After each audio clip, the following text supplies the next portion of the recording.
My name's Martin Briggs. Back in 1985, I was in my early 30s and working in financial services. My name's Georgia, I'm 24 and I've had a little bit of experience in education recruitment and I'm now working in bids. So, where shall we start? Do you want to tell me a bit of what life was like back in the 80s and what it was like in work? Yeah, there was one incident. I was working for one of the large insurance companies and they had an awards process.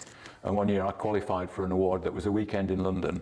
It was a dinner dance evening at a 5-star hotel. So quite a posh event. Yeah. So I had a secretary at the time. Mandy came to me and she said, I need to know who you would like to take, because you're allowed to take somebody for the weekend. I said, well, obviously I'll take Frances. And a couple of days later she came back to me and she said, oh, I'm very sorry. She said, but Frances can't go. And I thought, that's very strange. Yeah. What's that about? Anyway, I had a really nice young manager and I sort of talked to him about it. I said, I just don't understand this. He said, no, neither do I. So he went and had a chat with his regional manager, who also thought it was a bit strange.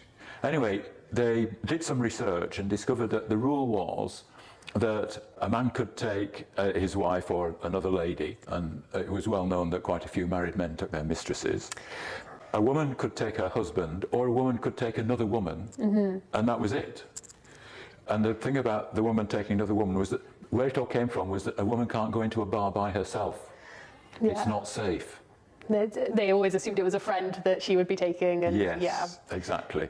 Anyway, so it went up to the main board and they thought, absolutely right, this is discriminatory. We can't allow, now they're aware of it, we'll change the rule. So Frances is allowed to go for the weekend. Oh, I mean, it's good that as they've kind of, they've looked at it and seen that it was discriminatory and they did change it then and there, but it just took that one person to actually question it and to be out and proud, and it took that for them to actually think about it and change it.